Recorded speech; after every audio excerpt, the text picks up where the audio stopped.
السلام علیکم ناظرین، اپنے ہفتہ وار پروگرام پاکستان افیئرز کے ساتھ میں راجہ عاطف ذوالفقار آپ کی خدمت میں حاضر ہوں۔ ناظرین، پاکستان کا جو اس وقت منظرنامہ ہے، اس منظرنامے پہ 4 چیزیں بہت زیادہ اہم جو ہیں وہ چل رہی ہیں۔ ایک تو اس وقت ایک دہشت گردی کی تازہ لہر چل رہی ہے اور اس پر ہر پاکستانی بڑا متفکر بھی ہے، بڑا پریشان بھی ہے، اور وہ دیکھ رہا ہے کہ یار ہم ایک طویل عرصے سے دہشت گردی کے خلاف جنگ لڑ رہے ہیں، لیکن ابھی تک ہماری اس جنگ سے جان نہیں چھوٹی اور مسلسل جو ہے وہ ہمارا نقصان ہو رہا ہے، ہمارے شہریوں کو نقصان ہو رہا ہے، ہمارے فورسز کا نقصان ہو رہا ہے، ہمارے اداروں کا نقصان ہو رہا ہے۔ تو یہ معاملہ کب تک چلے گا، اس چیز کو بہت زیادہ سوچا جا رہا ہے۔ اور دوسرے نمبر پہ ہمیں سیاسی منظرنامہ بھی اس وقت خاصا گرم دکھائی دیتا ہے۔ حال ہی میں 2 بڑی اہم گرفتاریاں ہوئی ہیں، ایک فواد چوہدری صاحب کی اور ایک اسد کیسر صاحب کی۔ یہ صورتحال بھی سامنے ہے، اور پھر کچھ قانونی معاملات بھی چل رہے ہیں۔ آج کل سپریم کورٹ بڑی فعال ہے، بہت سارے اہم فیصلے انہوں نے گزشتہ دنوں میں دیے ہیں، اور یہ صورتحال بھی اس ملک کے اندر ڈسکس ہو رہی ہے گزشتہ ایک ہفتے کے دوران۔ اور پھر جو انتخابی مہم ہے اس کے حوالے سے بھی اب ماحول بننا شروع ہو گیا کہ کون سی پارٹی کیا سچویشن رکھتی ہے۔ آج اعزاز سید صاحب نے ہمارے ساتھ شریک ہونا تھا، وہ اپنی کسی مصروفیت کی وجہ سے آفس نہیں آ سکے، تو ہم نے پھر ان سے رابطہ کیا اور ہم نے ان کو لے لی ہے اپنے ساتھ لائن پر۔ وہ گاڑی میں ہیں لیکن ہم نے کہا کہ جی ہم سے بات کر لیں۔ بہت بہت شکریہ اعزاز سید، آپ کو ہم خوش آمدید کہتے ہیں اپنے پروگرام کے اندر۔ آپ ہمیشہ بڑی محبت کا اظہار کرتے ہیں جب بھی ہم آپ سے اس حوالے سے رابطہ کرتے ہیں۔ شاہ جی، یہ بتائیں کہ اس وقت ملک میں جو دہشت گردی کی حالیہ لہر ہے، اس سے ہر پاکستانی پریشان بھی ہے، دل گرفتہ بھی ہے۔ آپ کے خیال میں اس تازہ لہر کی وجہ کیا ہو سکتی ہے، اور اس پر قابو پانے کے لیے وزارت داخلہ اور وزارت دفاع کے پاس کوئی منصوبہ بندی بھی موجود ہے؟ راج صاحب بہت بہت شکریہ۔ راج صاحب، بات یہ ہے کہ دہشت گردی کی جو تازہ لہر ہے اس کی بہت ساری وجوہات ہیں۔ پہلی بات تو یہ ہے کہ دہشت گردی کی لہر پاکستان میں رکی نہیں تھی۔ آپ کو پتہ ہے افغانستان میں جو طالبان کی حکومت ہے وہ تحریک طالبان پاکستان کو مسلسل حمایت کر رہی ہے، سپورٹ کر رہی ہے، اور تحریک طالبان پاکستان مسلسل پاکستان کے 2 صوبوں بالخصوص خیبر پختونخوا میں اور بلوچستان میں اٹیکس کر رہی ہے۔ تو یہ جو لہر ہے یہ کبھی رکی نہیں تھی۔ ہاں، اس دفعہ یہ ہوا ہے کہ لہر خیبر پختونخوا اور بلوچستان سے تھوڑا آگے آئی ہے میاں والی کی طرف۔ آپ کو پتہ ہے میاں والی کی سرحدیں کہاں سے ملتی ہیں، یہ خیبر پختونخوا کو بھی ٹچ کرتا ہے، اور آگے یہاں سے افغانستان بھی زیادہ اس اعتبار سے فاصلے پہ نہیں ہے۔ خیبر پختونخوا کے حوالے سے میں بات کر رہا ہوں کہ اس کے ذریعے آگے خیبر پختونخوا کے ذریعے آگے افغانستان بھی یہاں پر ہے۔ تو ایک تو یہ بات ہے کہ یہ پرانے جو واقعات ہو رہے ہیں ان کا تسلسل ہے۔ دوسرا یہ ہوا ہے کہ آپ کو پتہ ہے کہ جس طریقے سے حکومت پاکستان نے افغان مہاجرین کے انخلاء کا ایک فیصلہ کیا، جو کہ فیصلہ درست نہیں ہے، میں اس فیصلے کا ناقد ہوں۔ اس کے اوپر طالبان جو ہیں انہوں نے بھی ریاکٹ کیا ہے، اور بہت ساری دیگر وجوہات میں ایک وجہ یہ بھی ہے جو میں آپ کو بتا رہا ہوں کہ یہ افغان مہاجرین کی جو واپسی ہے یہ بھی ایک بڑی وجہ ہے تازہ حملوں کی۔ اور آپ کو پتا ہے کہ اب ٹی ٹی پی جو ہے اس کا نام نہیں لیا گیا، تحریک دفاع پاکستان کا نام لیا گیا ہے۔ وہ جس نئی تنظیم کا نام لیا گیا ہے، یہ بتائی تو یہ جا رہی ہے کہ یہ نئی تنظیم ہے، لیکن بظاہر اب تک کی اطلاعات یہی ہیں کہ یہ ٹی ٹی پی کا فرنٹ ہے۔ اچھا اعزاز، سیاسی میدان بھی بڑا گرم ہے، لیکن کچھ گرم اس طرح سے ہے کہ گرفتاریوں والا معاملہ اب دوبارہ شروع ہو گیا ہے۔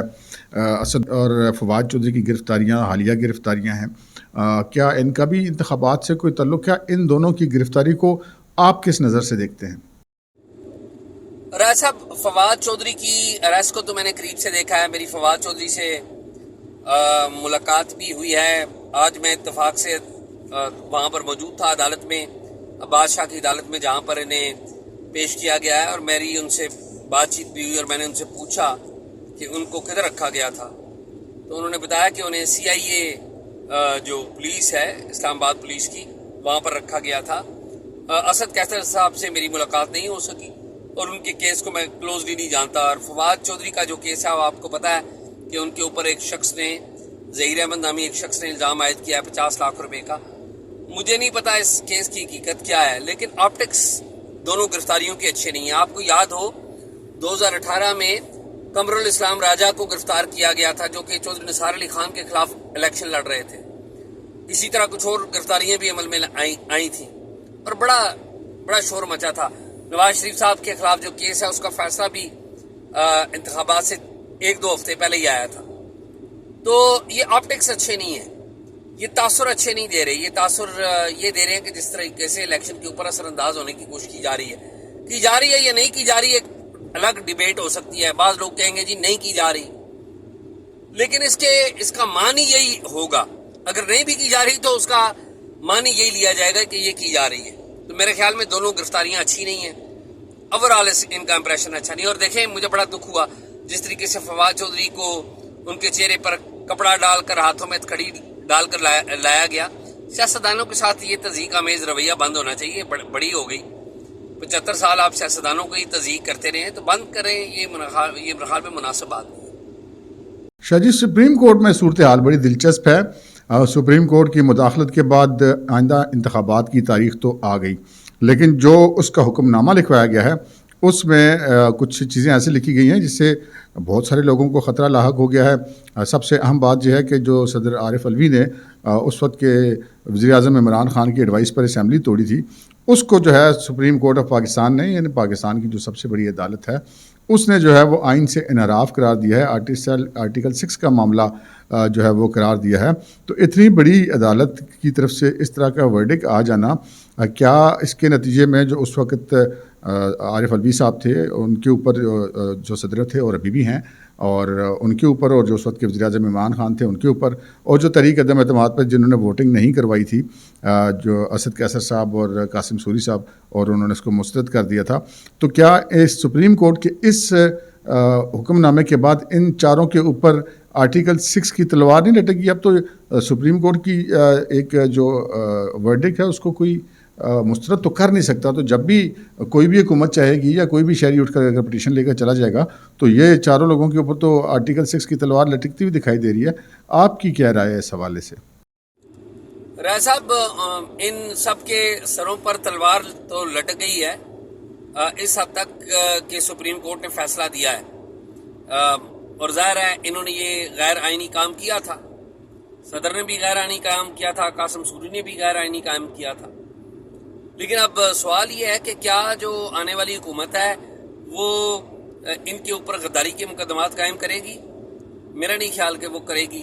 غداری کا مقدمہ 3 نومبر کی ایمرجنسی کا جو مقدمہ تھا وہ چلایا گیا تھا مشرف صاحب کے اوپر، نتیجہ نہیں نکل سکا اس کا.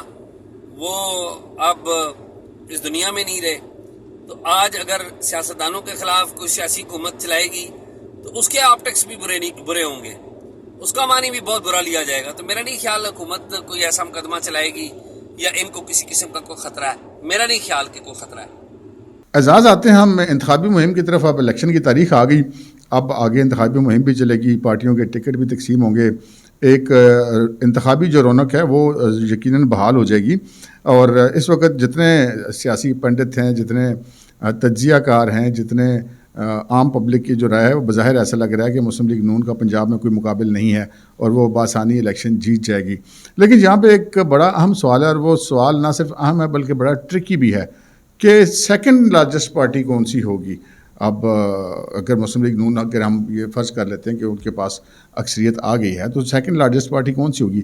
کیا وہ پیپلز پارٹی ہوگی، یا وہ تحریک انصاف ہوگی، کیا وہ استحکام پاکستان پارٹی ہوگی، یا وہ تحریک لبیک ہوگی، یا اس کے علاوہ کوئی اور آپ کی نظر میں ہے؟ تو اس حوالے سے ذرا اپنی رائے ہمیں دے دیں. رائے صاحب، پچھلے دنوں آپ کو پتا ہے گیلپ والوں نے ایک سروے کیا تھا، اور گیلپ والوں کے سروے کے مطابق جو پہلے نمبر پر سب سے پاپولر لیڈر تھا وہ عمران خان تھے، اور اس کے بعد جو سعد رضوی کا نام آتا ہے، یعنی کہ پی ٹی آئی کے لیڈروں کے بعد جس لیڈر کا نام آتا ہے وہ بڑا پاپولر ہے، وہ سعد رضوی ہے. اب مجھے نہیں پتا کہ یہ ووٹ ٹرانسلیٹ ہو سکے گا ٹی ایل پی میں یا نہیں ہو سکے گا.